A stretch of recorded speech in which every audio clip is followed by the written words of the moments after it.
Hey everybody, this is Willow, and I'm working to help people to wake up.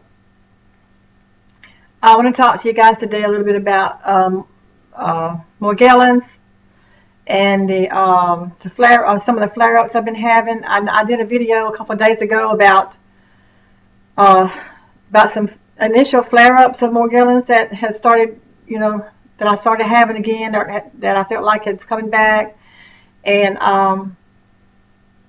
when like the itching, I started having some itching, flare-ups, and some crawling sensations, and then itching and crawling sensations in the scalp.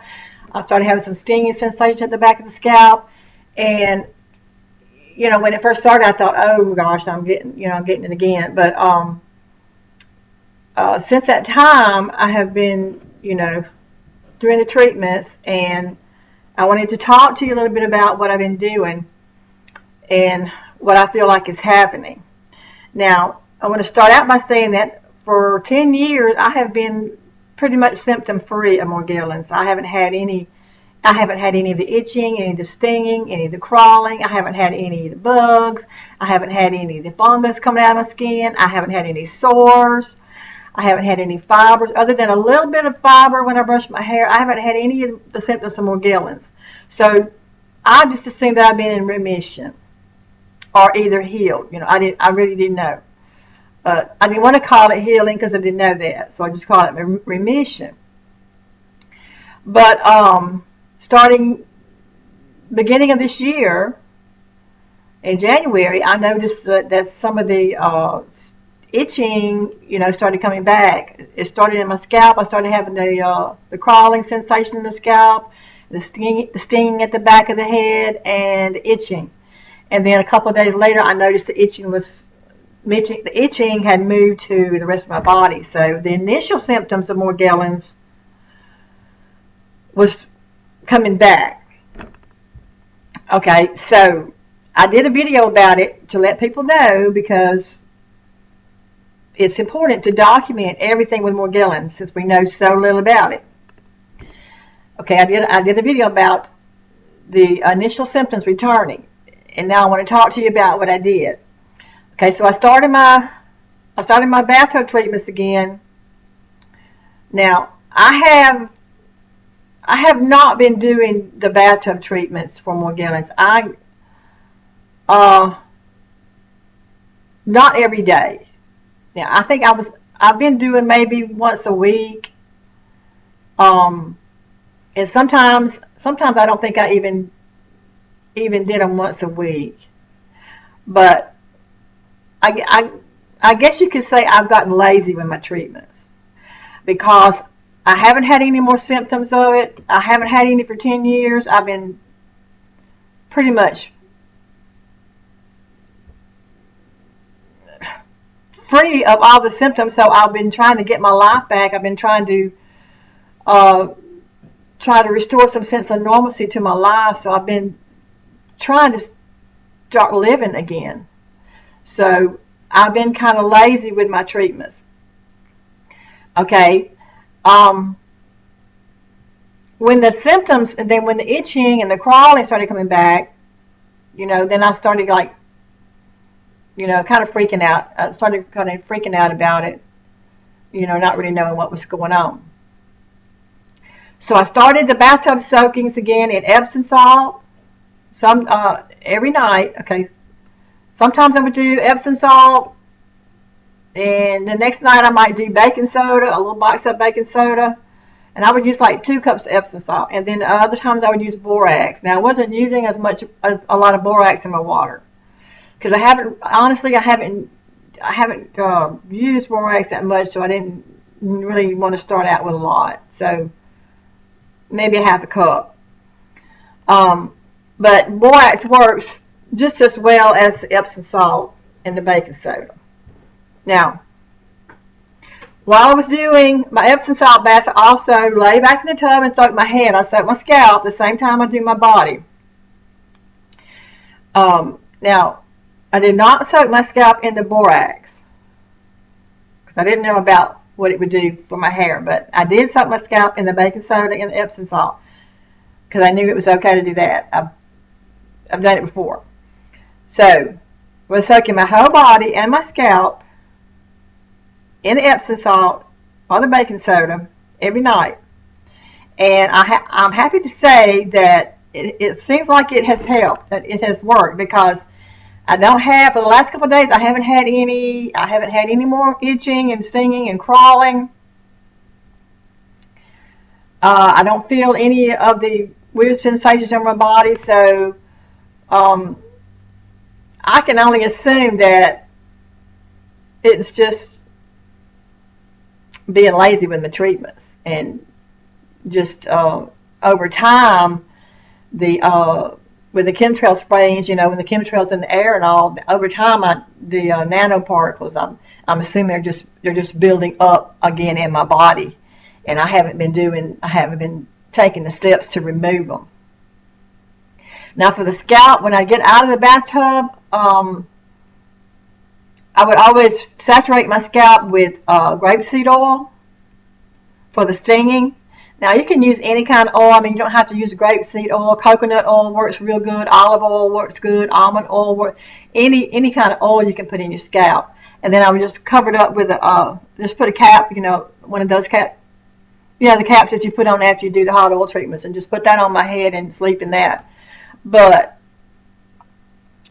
the results have been great. I mean, I feel so much better. I don't feel any more, like I said, no more crawling, stinging, or itching on my body. So I can only assume, and this is just my assumption now, I can only assume that I just got lazy with my treatments, and the nanotechnology and all was starting to build up in my body again over time. So the purpose of this update is to let people know, if you have Morgellons, and if you have gone into remission, in other words, you haven't had any of the symptoms for a while, it's a good idea to keep doing your treatments.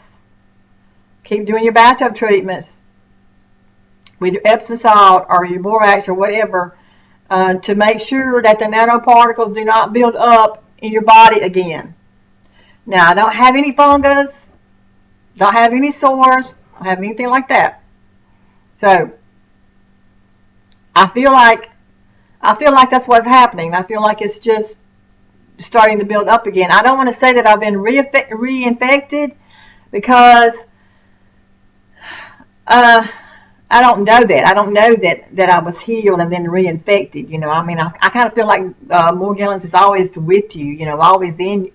Always there.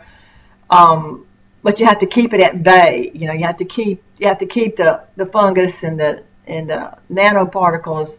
And all the little sand crystals. You have to keep them from building up in your body. So that's good news. That's good news for me, because I wasn't really sure what was happening. But also, I want to talk about what I'm doing internally. Now, Tony P, the herbalist that has the YouTube channel, he talks a lot about what to do internally to kill the kill the fungus in the body, and to detox the body. He talks a lot about that, and I like to watch him because he has a lot of information and he's up to date on his stuff. So he talked, I talked about him showing how to mix the brandy with the essential oils and drinking that. But also,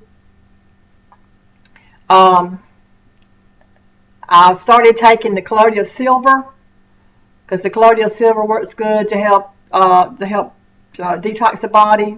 Also, Tony talked about how the chemtrails deplete the body of the essential minerals that it needs to stay healthy. So he said it's a good idea to start replacing the trace minerals in the body.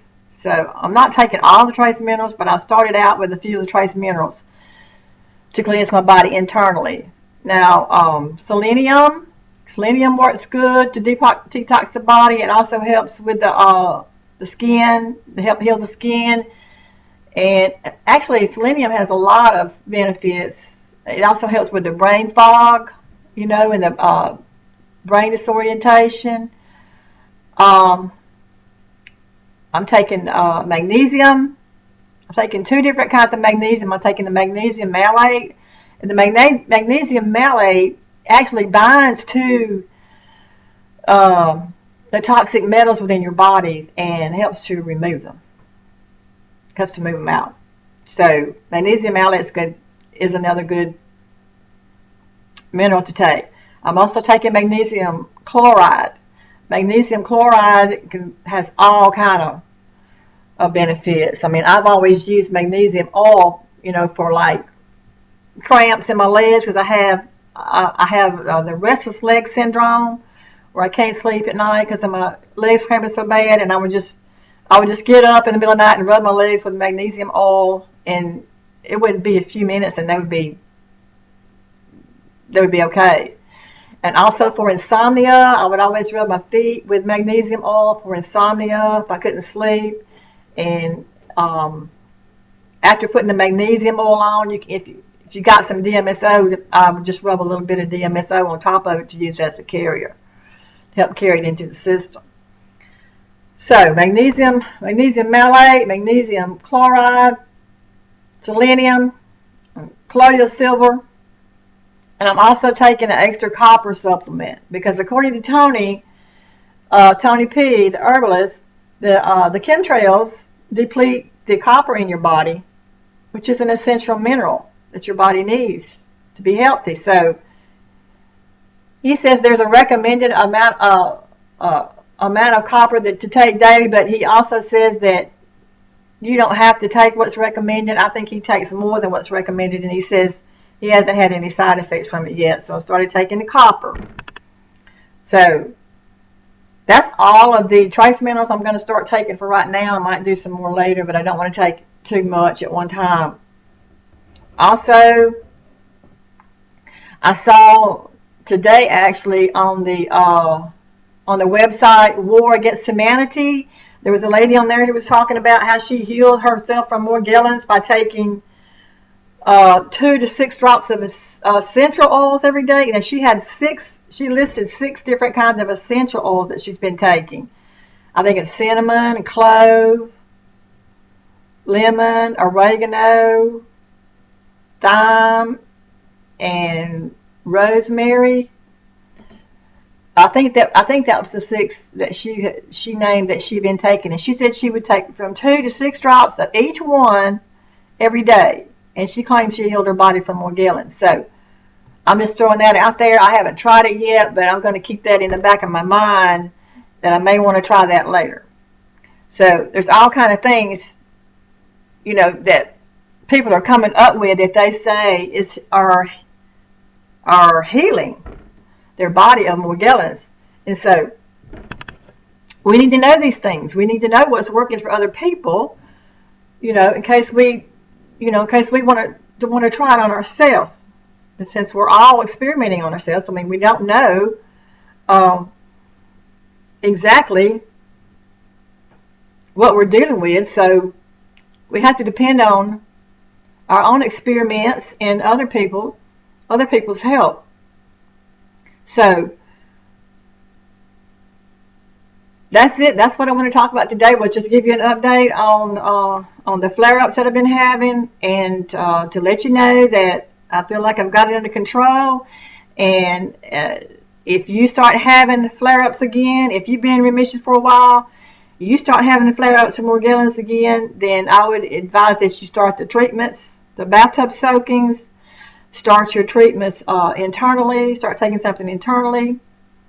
Try the essential oils. Try the colloidal silver, or just whatever you feel like may work for you to get a heads up on this thing, and don't let the nanobots don't let them get a head start on us. Don't let them build up in our bodies, because we don't want it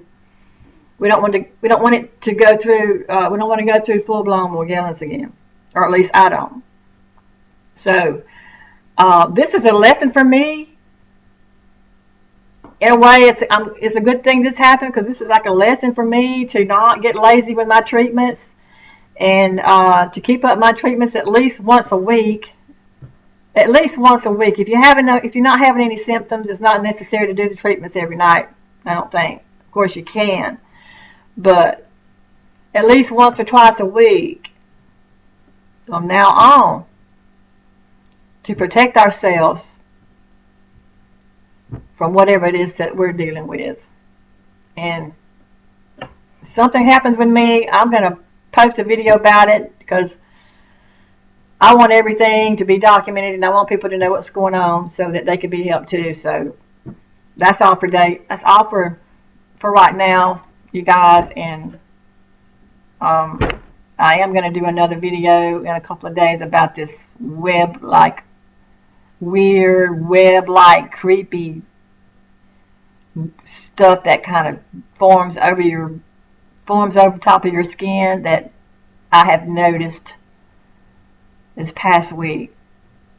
It's a creepy web-like skin that starts forming over on top of your skin. And I guess I've noticed it back when I was really having, a serious case of Morgellons, but I really noticed it this past week since I've been having the symptoms return. But I want to talk about this weird, creepy skin in another video. So that's all for now, folks. I love you guys.